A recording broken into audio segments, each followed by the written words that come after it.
Just the student body here and how what funny specimens there are. They're cool. They're different.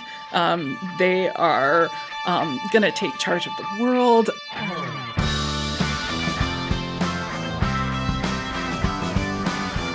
This is A New Angle, and I'm your host, Justin Angle, marketing professor at the University of Montana. This podcast is all about creativity and hustle happening in and around the great state of Montana. Thanks for tuning in. This week, we sit down with Keila Szpaller, the Missoulian's beat reporter covering the University of Montana. You know, it's interesting when I talk to people about this episode saying, hey, yeah, I got the chance to sit down with Keila. There's no doubt about it. She's kind of a polarizing figure, at least, here on campus. People sort of always have, people who've been covered by the newspapers at various levels, always probably have some concern about how their words or actions or decisions get portrayed in the media. And it was just really interesting to sit down with Keila and talk about kind of what's going on here at the University of Montana through her lens. Prior to being assigned to the UM beat in 2015, she covered city council and city government at a time when Missoula was going through or sort of launching its takeover of Missoula Water in that court case. So that was an interesting thing to kind of dig into and talk about sort of how she formed her sort of journalistic approach to answering the questions or figuring out what were the key questions and then finding the answers to them. And in Keila's time at covering UM, there's been a lot of controversy. I think we would all agree that this is not sort of the high watermark for this university, and we've had successes certainly, but we've also had stumbles, and it's just neat to get Keila's kind of take on that. Both as a journalist and what she sees as the primary stories here, but also, I got her to kind of go on the record and answer some of the questions she's trying to get answers for, particularly with regard to enrollment and with regard to the impact of the sexual assault scandal and the John Krakauer book on the enrollment here at the University of Montana. But it wasn't all controversial. I did get Keila to talk about what it is that makes her excited about her job, what stories she likes to write, what brings her joy in her work. So, interesting conversation. I hope you like it as much as I enjoyed having it, and we'll turn it over to Keila Szpaller.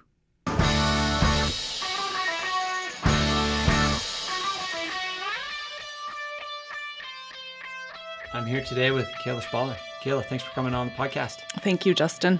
So, Keila, you are currently the UM beat reporter at the Missoulian.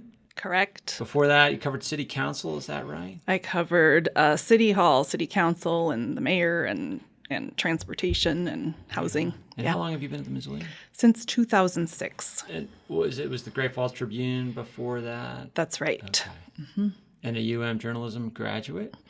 Mm-hmm. I got my master's in journalism here and then went to the Missoula Independent for a year and then the Tribune and then the Missoulian ever since. But you didn't grow up in Missoula or Montana, right?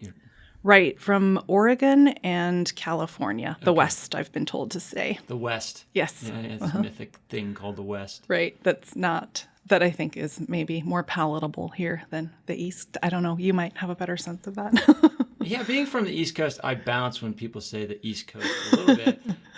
I think mostly because when they say East Coast, they sort of are thinking New York, Boston, Philly, the urban centers. And being from small town in New Hampshire, much smaller than Missoula, I sort of feel like mislabeled by that stereotype. But maybe that's just the way people react to stereotypes in general. I'm not quite sure, particularly when they don't feel accurate. Anyway, so coming out of the West, why Missoula? Why Missoula for school? Mm-hmm.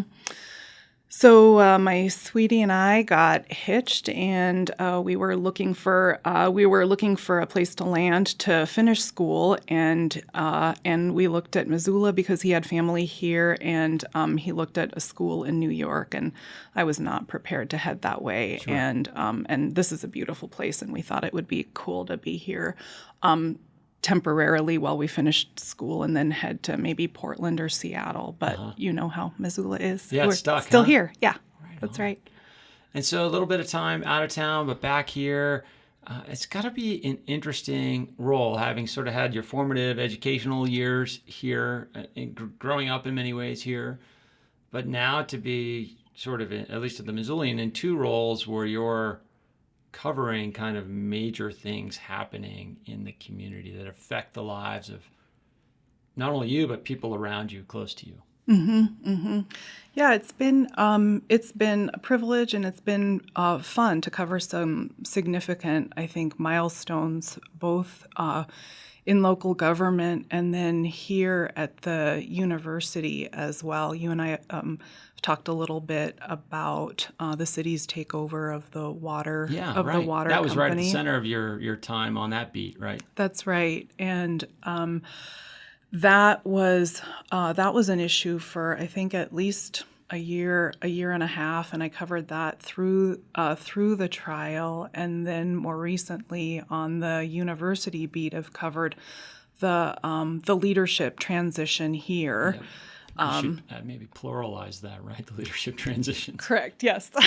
True. Right. From permanent to interim to, again, the current President Bodnar. Yeah.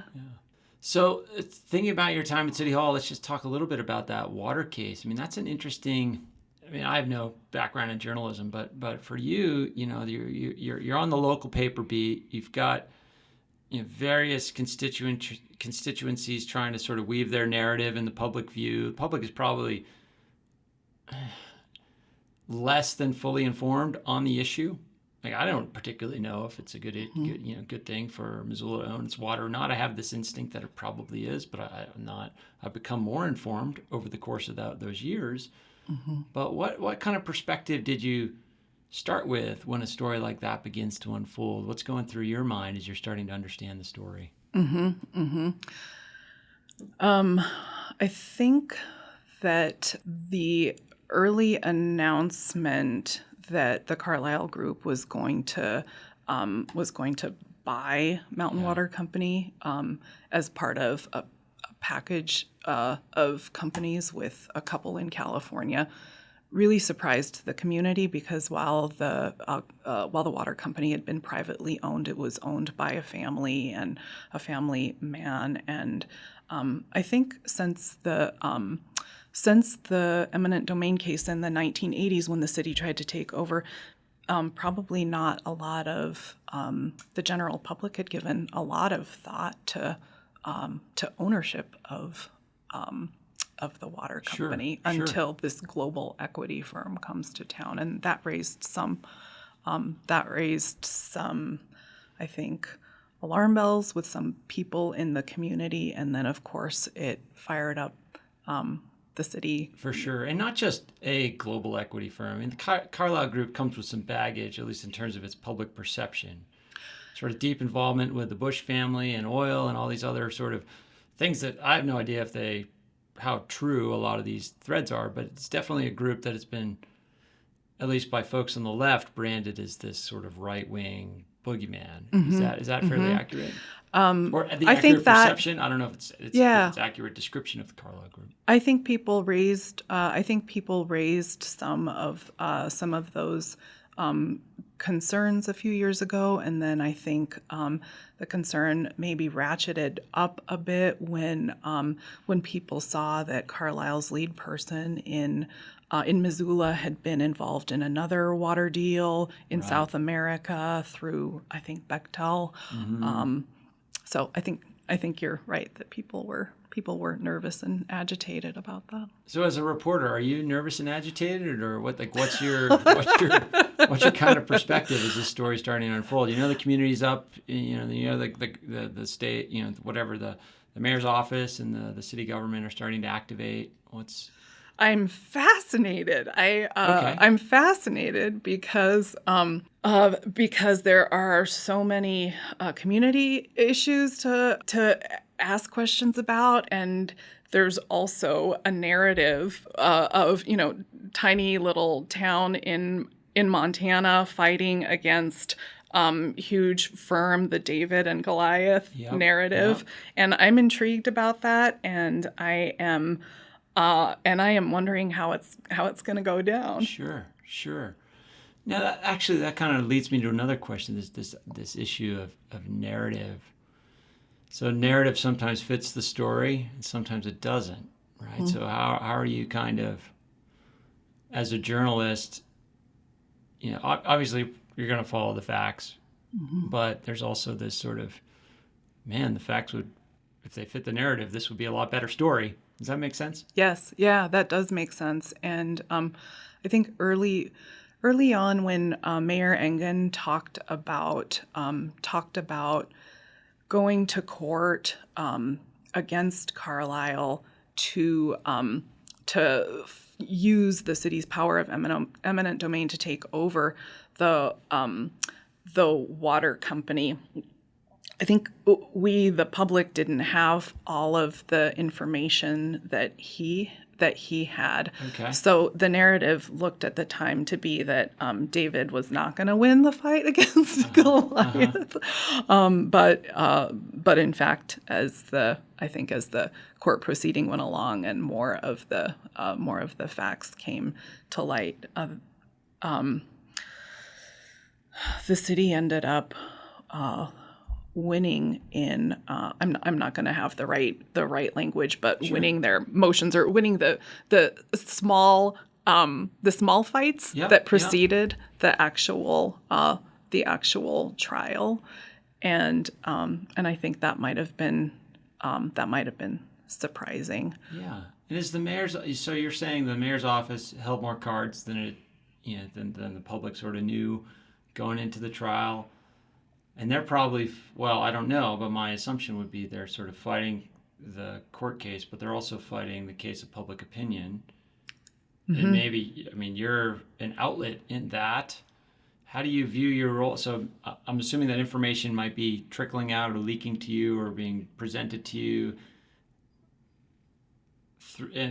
through whatever means. And how do you kind of view that sort of information? Mm-hmm. Like if the mayor's mm-hmm. office gives you a tidbit, and I'm not saying they did, but if they give you some sort of a tidbit and they say, hey, can't attribute this to us, but how do you kind of view that in the context of telling a story that's true to the facts mm-hmm. and balanced? Mm-hmm. I think in that case, there, as far as public perception goes, you had a lot of opportunity to kind of take the temperature, and the city actually did take the temperature with a poll too. So along the way, you could hear 12 city council people talking about this and see where they were landing, and of course you could hear the mayor's stance, which I think from early on was it's a resource necessary for life. The public should be in charge of it.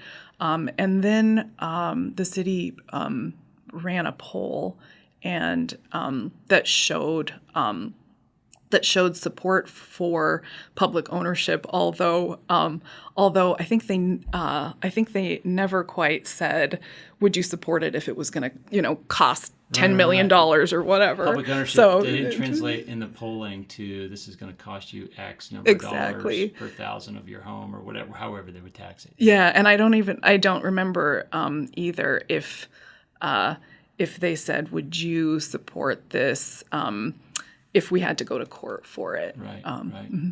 Yeah. Some of the intricacies of polling questions and biasing the survey and all that. Mm-hmm. So that story runs its course. And then you move over to the University of Montana beat. What, in 2015? Is that? Yeah, I think so. There was a little bit of overlap with the trial coverage, but I think right around mid 2015. And what motivated that move from the city beat or city government beat to University of Montana? Mm-hmm.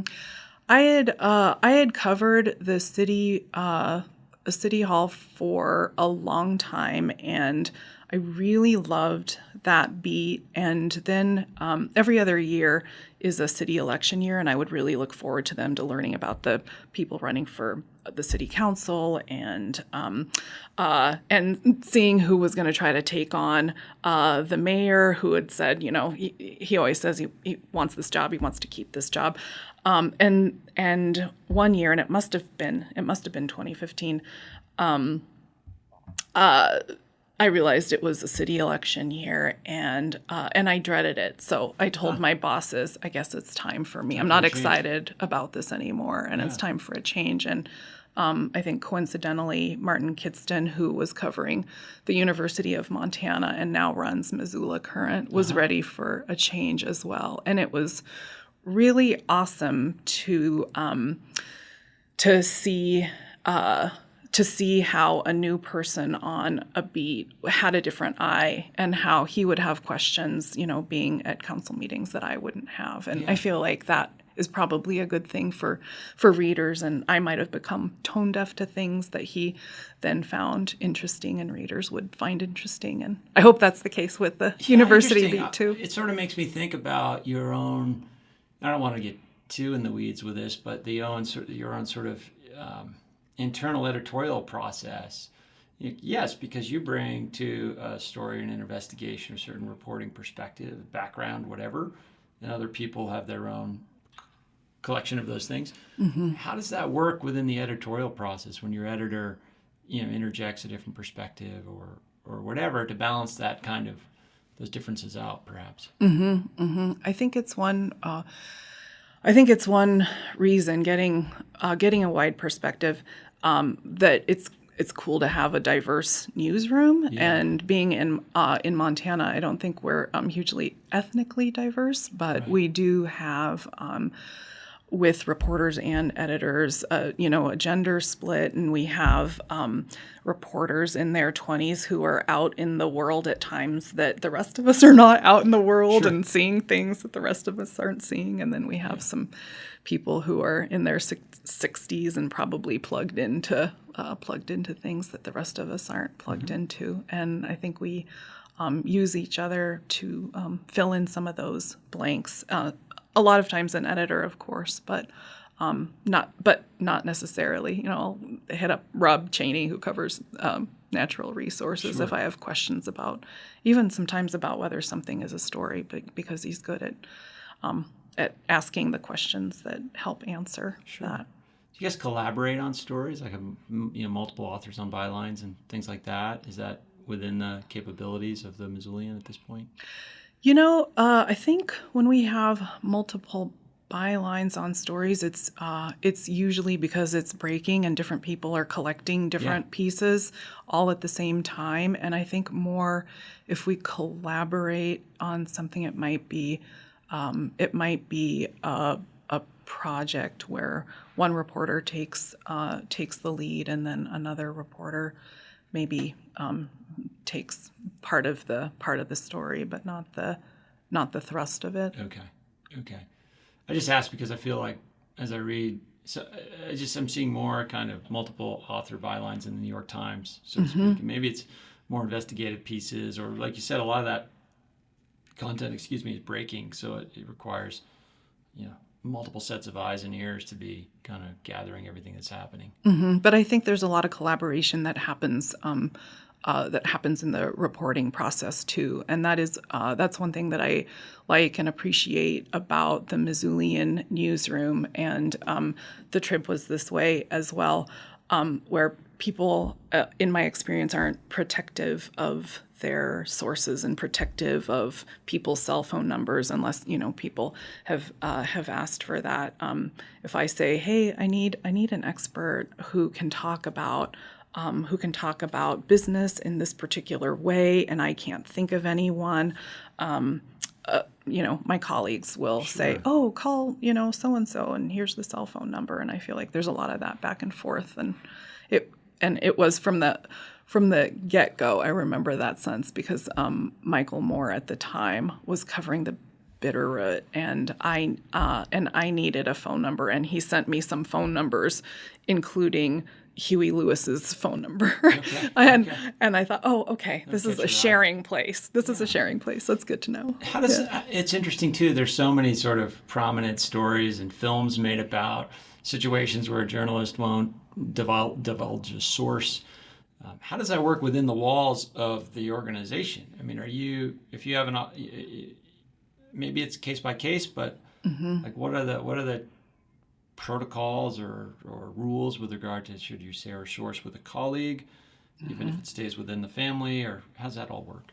I think a lot of that is dependent on your relationship with the source and with the particular source. And then also it depends on whether that source is part of the story or just giving you a tip. And if somebody wants to be, if somebody is going to be a source but not an attributed source for a story, it might be a conversation that you have to have with your editor, and there are times when of course the editors know the identity of someone that other people in the newsroom also won't know. Yeah. Interesting. So just to kind of complete the circle, so you move over to the UMB. You said that was exciting just because it was a change. But are there any things other than that made it exciting? I mean, you're an alumnus. You're a graduate of the alumni, I should say, graduate of the journalism school. I mean, there's got to be kind of a lot of thoughts swirling around. In 2015, I mean, it's not necessarily a high watermark for the university at that point, right? I think the exciting thing about that beat change in particular are the elements that the University of Montana has that local government doesn't as much. And some of that is like the research, the science that's here. I love some of your scientists, like Diana Six does cool stuff and knows how to talk to normal people, talk to the lay person about the work she's doing. That kind of wildlife biology crew, they're so talented at taking really complicated, esoteric, great science and translating it to language or imagery or whatever media that the lay audience can really get jazzed about. And I recently had the opportunity to talk with Doug Emlin as well, and he is also great at doing that translation, and also he just oozes enthusiasm for the work he does, which is cool. So there was that piece which was new, and then the other fun thing is the 18 to 22-year-olds mostly, is that right? Just the student body here, and how what funny specimens there are. They're cool, they're different. They are gonna take charge of the world. They're so involved, and it's neat to get out of council hall where you have a lot of people, I don't know, 30, 40, 50, 60, and to this new generation and hear from them. A lot more diverse informational environment on many dimensions. So as you're approaching it, though, 2015, like I said, not a high watermark for the university. There's tons of opinions and blame to go around, and sort of, I mean, you got to have some a priori opinions about what's happening here. And how does that kind of influence or not influence the perspective with which you start this new beat? I think the question, the foremost question was enrollment, and still is very salient to some degree. I don't know if I'd agree that's the foremost question, but it is the variable of interest to many people. I think when I started the beat, the question was, well, why? Why has enrollment slipped, and why is it continued to slip? And then the other piece of that is what that this came more from, I think, from other people, but what role did did or does a sex assault scandal have Yeah. on enrollment, and people have widely varying opinions on that. But that came up periodically. Do you feel like well. as a journalist you've come to arrive at an answer for yourself on either of those questions? On the enrollment slide, I think I have seen part of an answer, and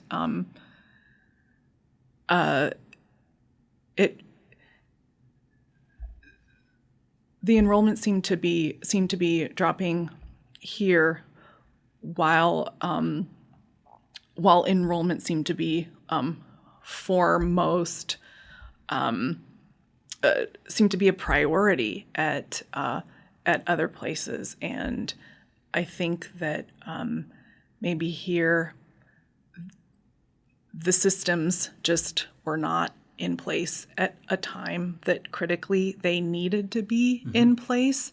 And so the university maybe got hammered doubly or triply as hard as it should have been. Yeah. I've had some people who do this say, well, it's hard, but it's also not rocket science. And the new enrollment and communications vice president has talked about it. She just started this week. Yeah. She talked in her public interview about, looking at her dashboard and trying a lot of new things, but being able to turn the dial. So she'll probably be able to fill in all those gaps. Well, I certainly hope so. Yeah. We'll see. Yeah. The other piece. So, what role do you think the sexual assault crisis and the resultant investigations in Krakauer publication, like what role do you think that played in this enrollment decline as well? So I did ask an enrollment official at the University of Montana that question a while ago, and she had told me that right after the publication of the book, they talked with people who were backing out, people who had maybe applied and been accepted but decided not to come. And their assessment at the time was that it had just a minimal impact. But because the topic still comes up, I wonder if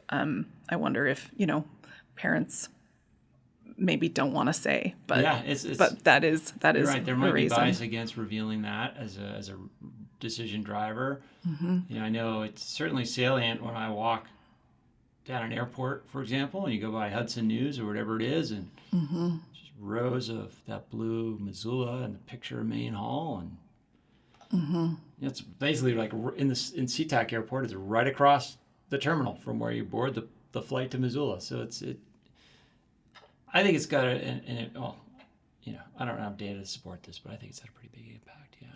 And John Krakauer it was so clear in the introduction that the story here is a story that happens on college campuses all over the country. And he talked too about the files that he kept on different communities that were all experiencing the same thing, and yet he chose Missoula, and then he got a little bit of heat for naming the book Missoula, which I think he said he wished he could take back, but there it is. I mean, it's I can see all the reasons why it's an attractive choice for an author who's trying to sell a book to a national and international audience. It's unfortunate that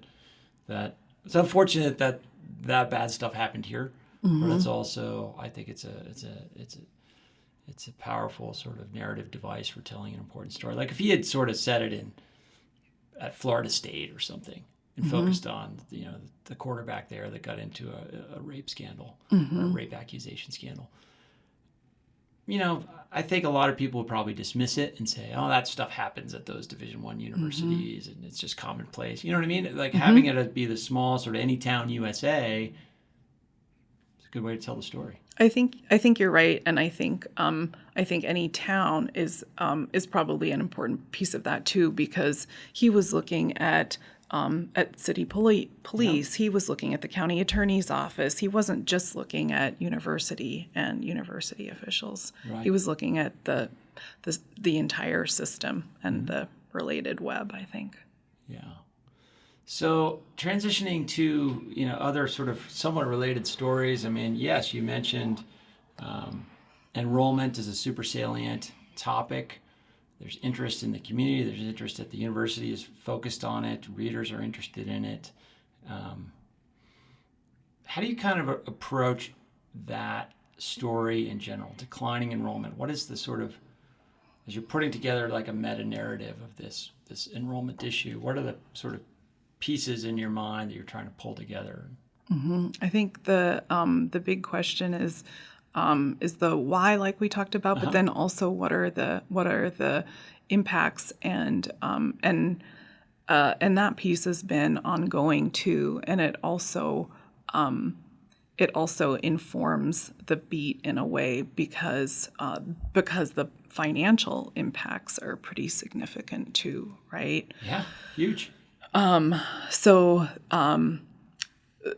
that means there are short stories, dailies about budget decisions, but then that also means that that some of the programs like creative writing that are part of the just fabric of the identity of the university are struggling as well, and professors worried and want to talk about that, and so it means paying attention to that as well.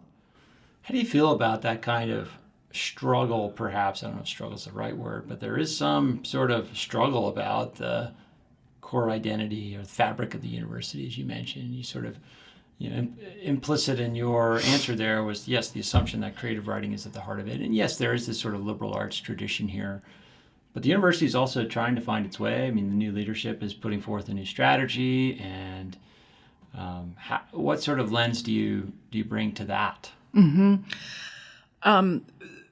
Questions. I don't know about a lens, but questions. Yeah. And one question that I wrote about recently was what the University of Montana's identity will be in relation to the other flagship in Montana, and as the system tries to serve the state of Montana. And I think the question came up because I was looking at some of the English department at Montana State, and also heard that Ivan Doig's papers had gone to Montana State, and I thought, well, that's odd. And what does this mean? Well, and then of course the enrollment and budget numbers are looking more and more divergent, and I wanted to know what it means for the role that the University of Montana will play in the future vis-a-vis a system with two main universities. Right. And how is this strategy that the administration is articulating, how does it fit within the, what the Office of the Commissioner of Higher Education has put out there, or the regions have put out there? Has there been any investigation of that, like how this strategy jives sort of up the food chain, if you will? Mm-hmm. I think that is one. That's one interesting piece that came out of that story, at least for me, was Commissioner Christian said that some of the same some of those same questions are ones that they are working to address right now, and are things that he wants to see the regents talk about, and he wants to see guidance from the regents on. So I think there will be, an evolution there. Yeah. I mean, it would seem to me that, I'm certainly not in that seat, nor am I anywhere near it, but it would seem to me that you would want both institutions to grow at a similar rate rather than having this yin and yang between the two. Rivalry is fine, but let's keep that on the football field or basketball court or whatever. But I think too, one point that UM people have made is that really the quest here is for quality, and that's a clear priority. And I think I think the question is, at what point does quality suffer, because enrollment is suffering, and therefore you don't have the resources to maintain quality. But I think the stated priority is what UM does. UM is going to do exceptionally well. That's been my sense of an answer from main hall here. Right, but yeah, and part of that is if you try to be clear on what you're going to do well, where you're going to maintain or invest in quality. With scarce resources, that means you have to disinvest in other areas, right? And there seems to be sort of a I don't know what the right term is, but it's not an open discussion of that issue by many. And as you're kind of approaching this as a journalist, how do you? There's for lack of a better term, there's going to be sort of people that benefit from the outcomes of these strategic decisions, and people that are either lose their jobs or have fewer resources. And departments that gain and departments that lose. And how do you kind of, as you're mapping out these sources and people to talk to you, how do you balance what they have to say with what's going on in their own department, profession, job, whatever, and what's going on in their discipline, both at the state level but also at a national level? So maybe to go back to your notion of kind of narrative and what the expected narrative is.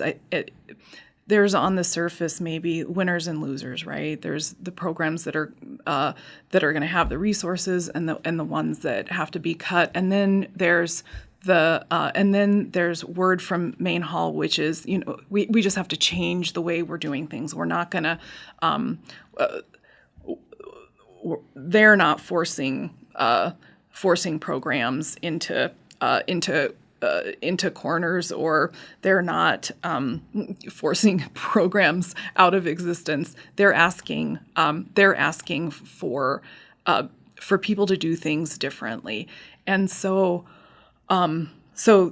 that's kind of the surface narrative. And one opportunity that I had recently was to talk with some of the professors who teach language, because that is one program that is seeing some faculty FTE reductions, and really ask them what it means when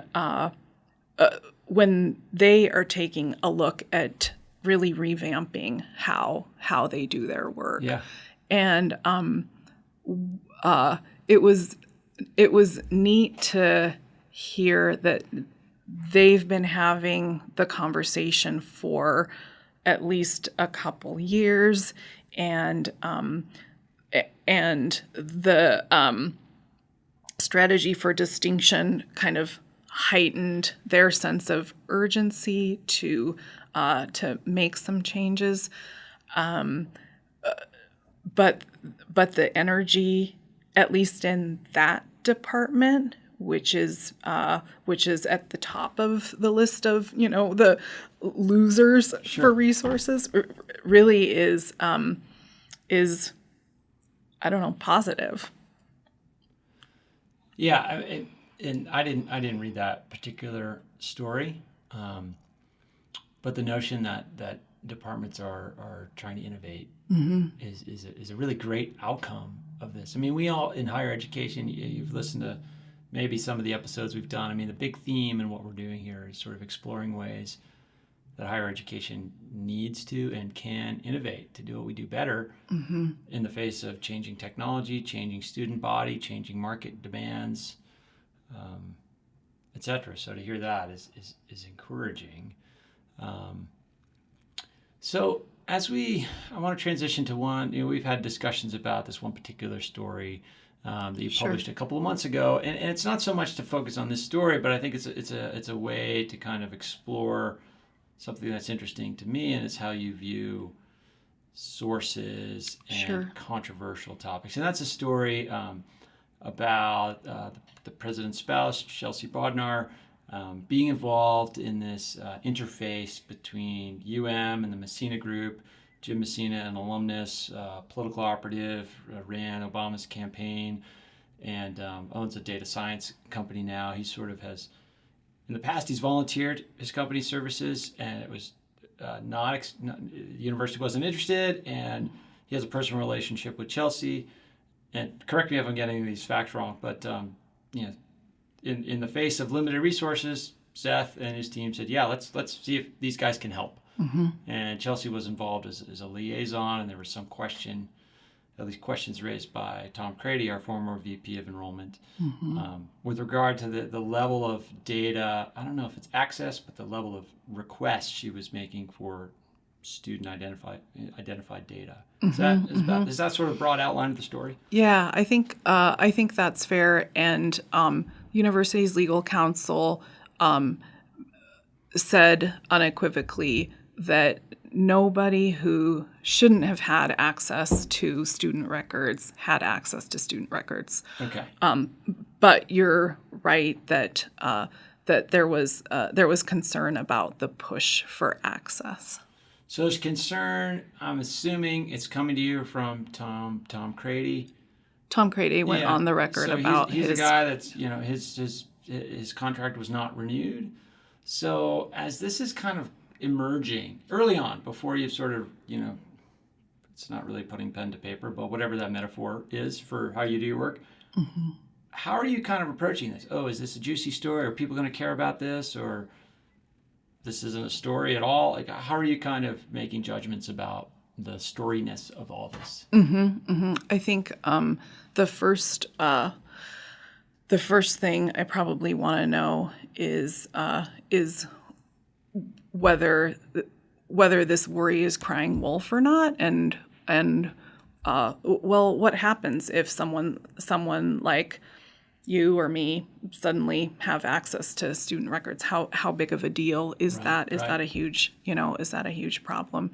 And is there only, or even if I simply request, right? And somebody says, no, you can't have access to that, or hey, that's an inappropriate request. Like, is that a story? Sorry, I'm kind of interjecting. No, right. And then is it something that just one person is an alarmist about, or is it something that would be of concern beyond that? And so there's a little bit of pre-reporting where you figure that out, and if the answer there is well, there are strict rules about this, and the information does need to be guarded, then okay, we can move to the next thing. Okay.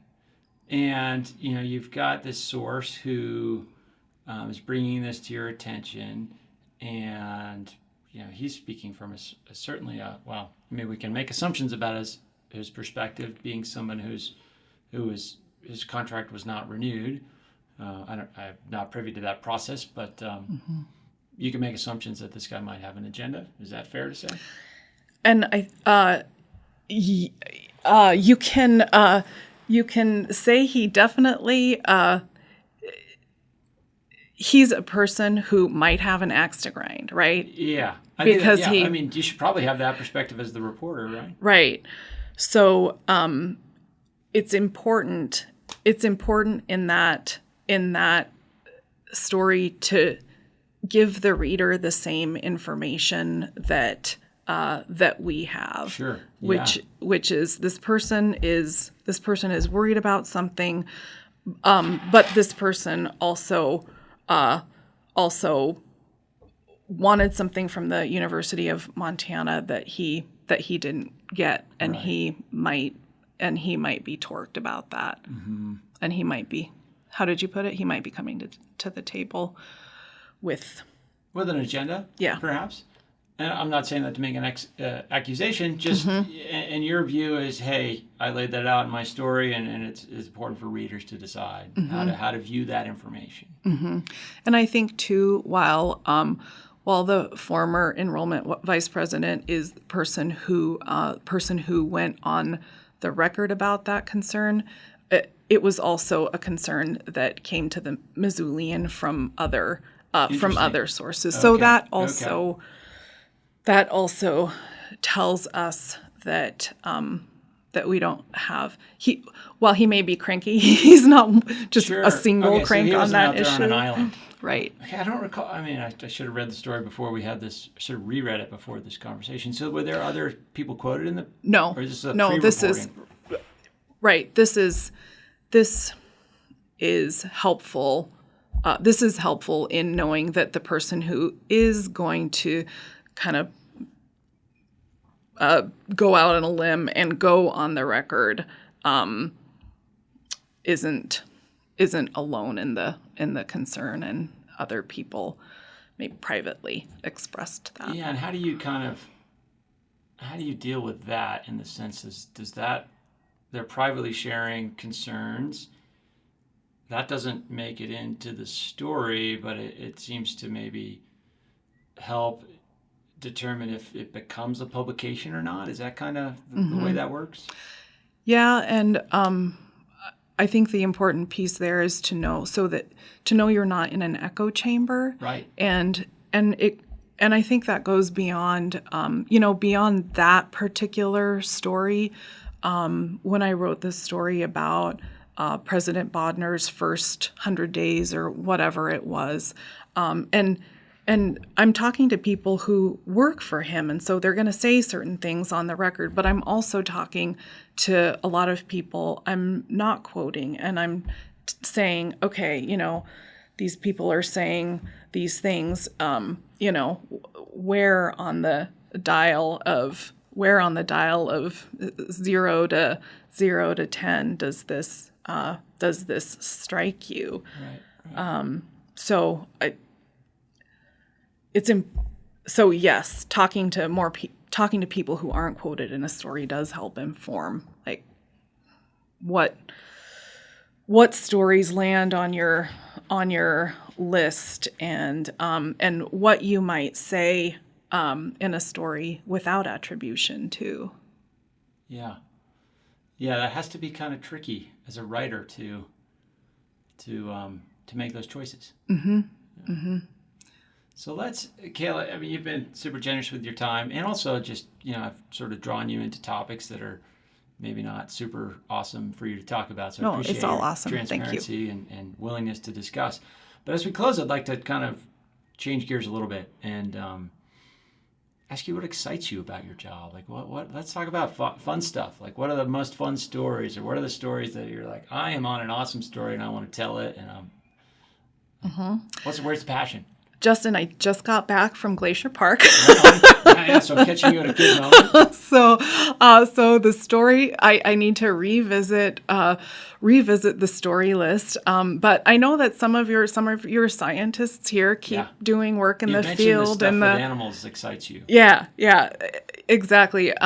Scott Mills has done some great stuff, and is doing good work, and I want to check back in with some of those scientists and see what they might be doing this summer. I would really love to spend a day with Kathy Cole, your new vice president for enrollment and communication. Although she did say at her public interview that her days start at 6:30 in the morning. So, but it would be fun to see how someone in her role gets the job done. For sure. Yeah, key relationship for you. Yeah. And I had a chance to meet your new ASUM president and vice president a while ago. They're a neat team. Yeah, and I'd like to talk more with them and see what's on their mind. And then 2019 is legislative session, so I would like to hear more how the commissioner's office is going to strategize for the university system, because it's I feel like you could maybe say this any year, but it's an important time for sure. Higher ed.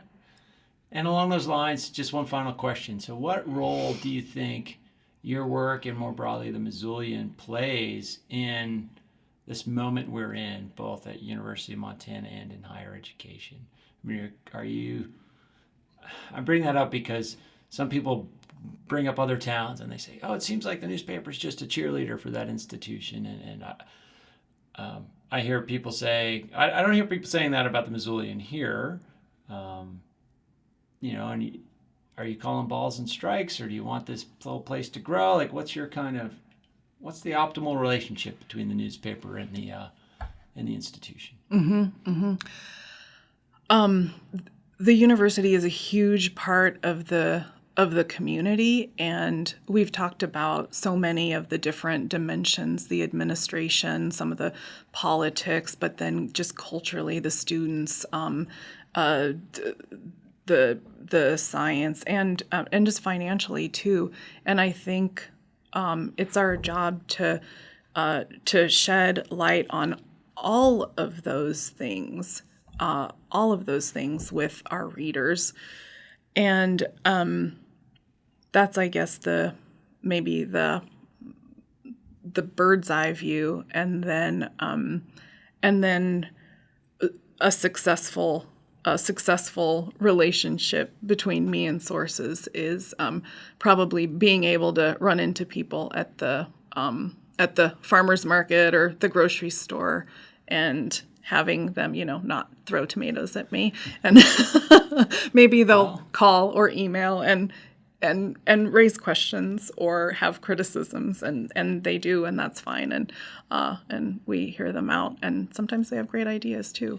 But at the end of the day, being able to continue a dialogue, I think, is important. And then I think if people learn more about the university, they want to be vested in their community. They're vested in the community, including the University of Montana. For sure. That's a great way to leave it. Keila, thanks for joining us. Thank you so much, Justin. Best of luck.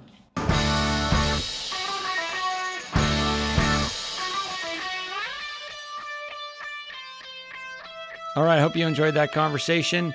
Lots of interesting things there. And if you have any thoughts, let me know. We want to hear from you. Reach out at anewangle@umontana.edu, or you can sort of engage with us on our social platforms, Facebook and our Instagram feed. A New Angle podcast is starting to gain some followers, so check that out. All right, on tap next week is Nick Triolo. Nick is, I don't know how to describe him other than just to call him a special soul. Nick is a graduate of our environmental studies master's program here at the University of Montana, and he is just a prolific mountain athlete, writer, author, activist, filmmaker. I mean, he's a bit of a Renaissance man, and his sort of broad objective is to figure out convincing ways to communicate about the environmental catastrophe going on this planet, and to get people interested in contributing in whatever way they can. And he uses a variety of tools to tell those stories. We talk about that a lot in the podcast. Nick is a dear friend, and it was super fun to get a bit of time on his calendar in these Missoula summers, planets rarely align enough for people to have the chance to sit down, and Nick was able to free up some time. I was coming in from a road trip, and he was about to leave. So the planets aligned, and we got it done. Look forward to seeing you next week. Thanks for listening to A New Angle. We really appreciate it. Remember that A New Angle was brought to you by CED, Consolidated Electrical Distributors. They're one of the largest electrical wholesale companies in the country with nearly 600 locations nationwide. CED is a privately owned business-to-business company that distributes just about every piece of equipment to keep your lights on, your energy flowing, and your lifestyle comfortable. CED is also an important employer in Missoula, and they have a keen interest in the University of Montana graduates. To explore career opportunities, check out www.cedcareers.com. Moving forward, if you have any suggestions for guests, cool people doing awesome things with creativity and hustle, please let us know. And if you enjoy this podcast, there are several ways you can support it. First, rate us on iTunes. Ratings help others find the show. Second, write a review. The more reviews we get, and hopefully positive ones, the more we can grow. And third, please just tell your friends about it. In addition, you can support A New Angle financially.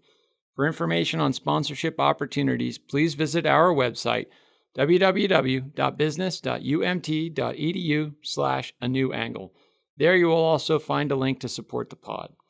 Before we go, I'd like to thank a few people for making this project happen. First of all, Elizabeth Willey, Communications Director here at the University of Montana College of Business. I'd also like to thank recent UM graduate Michelle DeFluke and our fabulous interns Savannah Sletton and Max Gibson. And a special thanks to VTO for providing the show with music. Finally, thanks to my producer, Stefan Borsum. If you have any questions, comments, concerns, insults, whatever, please email me at anewangle@umontana.edu. Help us spread the word and be sure to use the hashtag #ANewAngle when you do. Thanks a lot and see you next time.